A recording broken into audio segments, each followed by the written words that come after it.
politique amuñu poste te pour man ñooñu war ñu am. poste yenn poste de responsabilité. parce que Ousmane Sonko d'une part dafa am lu ma comprendre.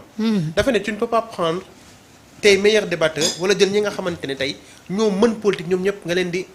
jox yenn poste yoo xamante ne parce que am na poste yoo xamante ne dañ ko wax te dee àndut ak politique. déedéet te président Bassirou Diomaye Faye waxoon na ko Mabouba Diagne politique loowu mu la te santu mu la ko. liggéeyal ma ci lii. kooku mënu ko sax. nañu waxante dëgg. am na ñoo Mabouba Diagne moom boo ko bëggee politique loo moom. non am na ñoo xamante ne en fait loolu lañ leen soxlaa te aussi am na ñoo xamante ni itam li nga xamante ni nag bëggoon naa ko ñaan encore waa parti Pastef mooy li nekkoon seen fort suñu ko bàyyee danañ nërmeelu. li nekkoon seen fort. maanaam communiquer à temps def communication bu baax parce que suñu demee ba sevrer askan wi information rek ñeneen ñooy ñëw remplir sevrage boobu noonu te sénégalais nag dafa am benn faiblesse boo xam ne la am ku jiitu ci noppam rek. yaa nga wax rek daanaka yaa ko moom. moo tax y a beaucoup de démentis ces temps-ci. beaucoup de fake news à chaque fois da ngay gis dañuy ñëw pour rétablir la vérité. parce buñ ci yéex de. il y a beaucoup de gens tapis dans l'ombre comme fi mu ne nii am na avantage gu Pastef am. lenn lañ leen mën a yàqale. mooy terrain wu fake news terrain wu désinformation. mais ñoom de waa Pastef de ñoom moom réseaux sociaux. non mais non seen armée numérique moom. waaye mooy les réseaux sociaux ñoom dañ koy am bañ na ko ba léegi foo tourné ci TikTok beeg fu ne da ngay gis. léegi nag gis nga 17 léegi nag xam nga lan moo graaw ci ñi nekk ci opposition bi tey. ci élection bi ñoom ñëpp def nañ coalition. ci ay partis yoo xam ne entre guillemets dañ ne ay grands partis lañ parce que tey boo gisee coalition ñoom Khalifa Sall c'est Taxawu c'est PUR. c'est Déthié Fall c'est. PUR moom peut-être dañuy bëgg assurer nombre de députés yu ñu amoon rek. mais je pense que mënoon nañ demal seen bopp. mënoon nañ demal seen parce que ñoom am nañu seen élection présidentielle yi. mais PUR presque boppam la demal. ñooñu dañu fidèle ci PUR. mais justement nag. élection présidentielle mais su xoolee coalition. presque boppam la demal coalition présidentielle yi passe tamit presque boppam la demal. foofu la seen coalition manqué de pertinence. boppam la demal gis nga li ngay wax ni je suis d'accord avec toi. foofu la seen coalition manqué de pertinence. te dina am ay images yu nekk ci biir coalition bi. dana porter préjudice PUR. parce que tey au-delà de PUR les sympathisants ou les militants de PUR am na ñoo xam ne am nañ benn sympathie ci PUR mën nañ ko voter. mais am na ay images yu nekk à côté de PUR. du PUR oui. mën nañu. impacté négativement ci seen électorat tey man à la place de PUR. damay demal sama bopp. waaw parce que am na wala à la limite politique bu ma demee bay coaliser dinaa coaliser ñeneen ñu dul ñii ma coaliser tey. ay Pape Djibril seen choix boobu c'est pas pertinent. léegi nag le danger qu'il y a dans tout ça. c'est Sonko contre tous. Sonko bu leen battre ce sera l'humiliation totale. bu yeboo kon ñu xam nga tey def na ko fi en élection. député élection député ñu créé liste suppléant mu dem gagné leen gagné bi c'était ballottage la quoi ñu ñëw présidentielle Sonko ca biir kaso ba mu tànn koo xam ne kenn jàppul woon ne kii dana nekk président. qui l'aurait imaginé ba pare nag léegi mu gagné leen ba jël wax ji accès que ci Sonko mooy candidat ay dafe di jaabante léegi nag ci ay yu kenn xamul léegi aujourd'hui tey li graaw ci ñi nekk ci opposition bi te c'est un risque politique parce que tey seen carrière moo nekk en jeu am na ñoo xam ne tey le lendemain du 17 novembre ci la ñuy tegee seen i bagages bàyyi politique imaginez toutes ces coalitions qui se sont formées war a dajeek Ousmane Sonko sur le terrain mu gagné leen comment ça va se passer après comment ça va se passer humiliation totale. parce que des fois il faut ngay am stratégie politique man à la place de PUR damay doxal sama bopp ne parce que maa ko fi jiitu ci paysage politique bi. histoire bi ma am ci wàllu politique amu ko ci. damay demal sama bopp. seen ay militants samay responsabilité lu ma am jël. en toute dignité. mais tamit gars yi digression la ñu gis nga jógee ci 11 députés wàcc ba. mais attends. waaw loolu tamit. xam nga seen guide religieux moo ne maa ngi koy xaar ci législative yi waaw. man comme dama lay tëkku. damay yóbbu sama dem waa demal sama bopp. damay dëggal sama bopp. maag yow ñu wàcc sur le terrain ngay drainer say foule au nom de Pastef mais drainer sama foule au nom de PUR. te doyen li may déggee ci li ngay wax. waaw fi mu ne nii buñ ko waxee buñ ko waxul dans l'ombre bu dul Pastef ñamu am en face. ñoom ñëpp seen réunion ak seen ndaje benn question la ñuy posé wu naka la ñuy fexee. ba am cohabitation. ba am cohabitation au-delà de la cohabitation parce que moom gëmuma ni moom dinañ mën a am Dinañ ñoom ko- ñëpp bu nu booloo dinañ am majorité ngir statistiquement ak it monter en puissance su tey le régime bi pexe yi ñuy teg ak avantage yi ñu am ci seen kaw mais naka la ñuy fexe ba boobu humiliation ngay wax maanaam ban pexe lañ war a mën a laaj ba booy bi du amaat suñu kaw maanaam benn suprématie mais loolu mooy seen problème. et c'est comprendre non Mais- pour mais- résumer li ngay wax ni comprendre naa ko pour résumer c'est très simple. dafa am benn parti boo xam ne dañu bëgg majorité pour le président. am beneen parti boo xam ne dañu bëgg majorité contre le président. loolu mooy léegi le schéma de base. ñii dañ ne dañu bëgg majorité contre le président. ñii ne dañoo bëgg majorité pour le président. ñu war a dem léegi ñële ñu ne au-delà de bëgg majorité contre le président suñu avenir politique ci la nekk. parce que avec tout ce qu'on a dit sur Ousmane Sonko parce que rappelle-toi gars yi dañ fi toog naan Ousmane Sonko dafa perdre cote de popularité am na ñoo xam ne sax dañoo dem ne élection yi ñu jëm nii c'est un grand risque pour le PASTEF. c'est un grand risque pour le PASTEF loolu la ñu wax léegi nag y a deux choses Ousmane Sonko bu amul majorité à l'Assemblée nationale ça veut dire que le reste ci mandat Diomaye Faye ça va être très compliqué ni ma ko waxee démb. loolu su neree ba nar a am su doon man le président Bassirou Diomaye Faye je démissionne ñu organiser yeneen élection parce que mënuñu ma élire. à 54 6 mois. premier tour laa gagné su nekkoon deuxième tour sax ma ne am na ñu ma jàppale. premier tour une élection man à risque. premier tour laa gagné. tey premier tour laa gagné. ma dem élection 6 mois après ñu daan ma. mais dama ne man jarul may eggale mandat bi. mais damay démissionner Sénégal yi tànn na ñeneen parce que c'était comme si que man. loolu dañ ma moo tax tànn nag gis choix par défaut. moo tax nag ma ne la c'est une élection à risque boo ko risque. jëlee ci sens yëpp aussi bien pour l'opposition que pour le pouvoir tout à fait mais connaissant la machine électorale de PASTEF bés bu ñu déroulé instant bi de ñu ngi koy commencer ci non plateforme c'est-à-dire yi. que ak feneen xam naa loin ne sur d'être terrain, dans ouais. le militantisme ou c'est-à-dire que y a une chose boo non xam il y a ne des chiffres qui justifient voilà y a une ce chose que boo tu dis. xam ne man ci analyse boobu ci sens boobu laa tout à fait dafa am loo xam ne militantisme wala daf fi nekk te sympathie. il faut que ñu wax c'est une réalité quand on le dit c'est pas parce qu'on fait la part belle à PASTEF non PASTEF dafa maintenir le tempo depuis le 24 mars dafa maintenir le tempo même si Jérôme wax na ko léegi au niveau de la communication on a vu que ils ont levé un peu le pied ci pédale bi mais toujours cette dynamique là donc koy sentir surtout au niveau de la diaspora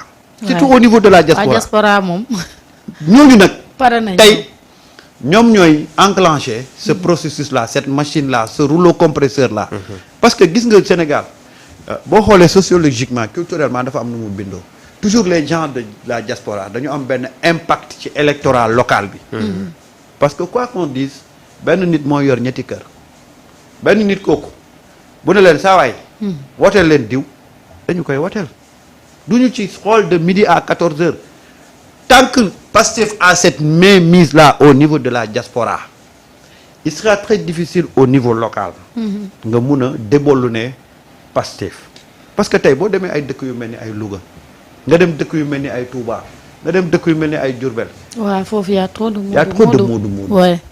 te moodu yooyu de par seen taxawaay ci askan wi dañ leen déggal dañ leen am fu ñu leen teg seen choix mooy choix yi ñooñu nekk foofu mais te léegi aussi jeunes yi ñooy conditionné maire yi mais aussi tamit am na loo xamante ne dañ koy séntu. fii ak booba.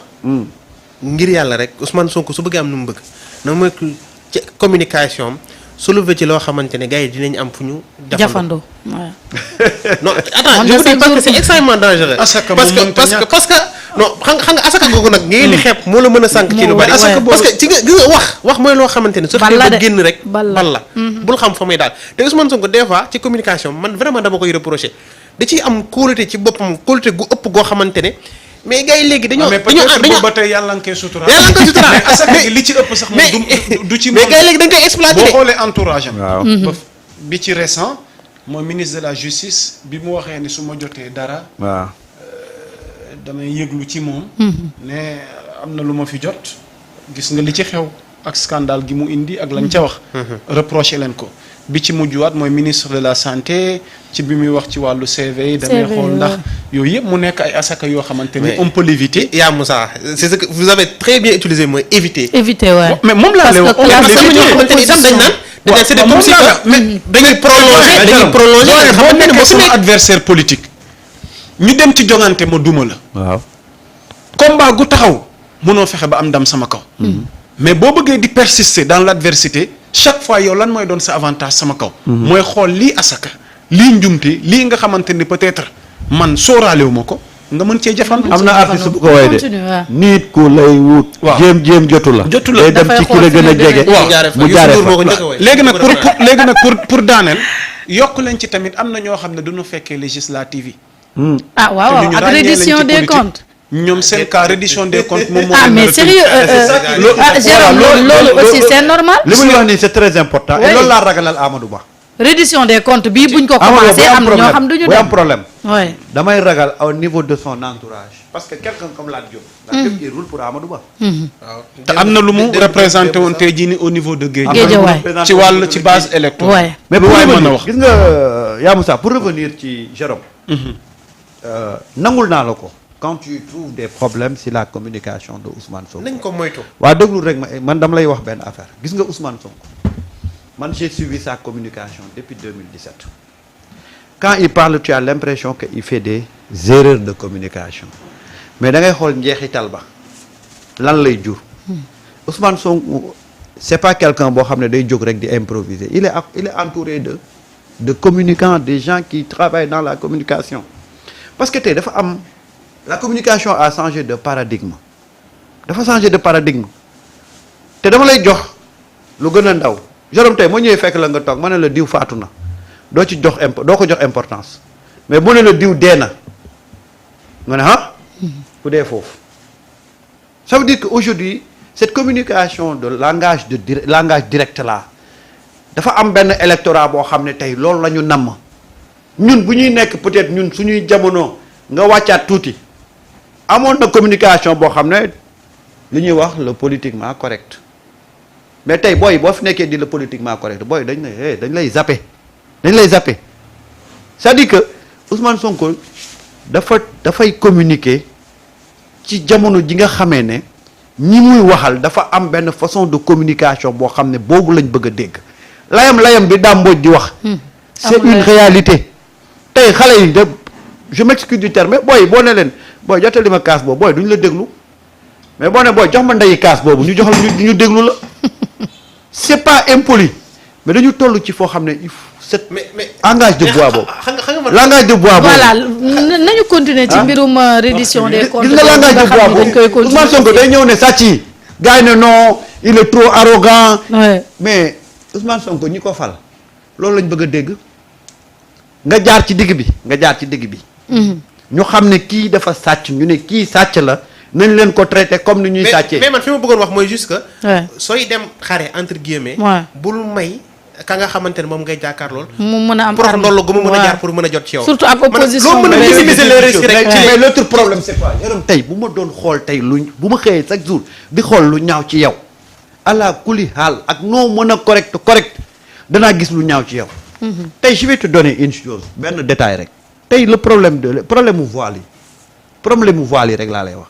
Qu'est-ce que Ousmane Sonko a dit d'extraordinaire ou de grave aujourd'hui qui mérite ba ñu def ko ay débat ba muy am ay débat xam nga yooyu ñen ñoo koy alimenter du clergé bi ñen ñoo koy alimenter c'est des journalistes comme moi toi wala keneen koo xam ne dafa am ay politiciens yu nekk ci gannaaw parce que ki bëgg tey gis lu ñaaw ci yow mënuloo fexe ba du gis lu ñaaw tey bu ma buggee gis ne mbubu yaa Moussa bi dafa ñaaw damay xëy suba ba ngoon di xool damay togg saa ma ne ko yaa Moussa yow dafa mel ni sa pantalon bi dalaa gàtt de mbubu mi ñaaw na de non c'est-à-dire que parce que c'est ce que je cherche lu ñaaw laay chercher te gis nga tant que mu ngi bàyyi xel ñu naan ko non il faut communiquer comme ça gis nga nit ki li ko may doole ba mu yegg si fii boo ko bàyyee da ngay daanu c'est vrai que maintenant les postures ne sont plus pareilles parce que il était dans l'opposition aujourd'hui il se trouve au niveau du pouvoir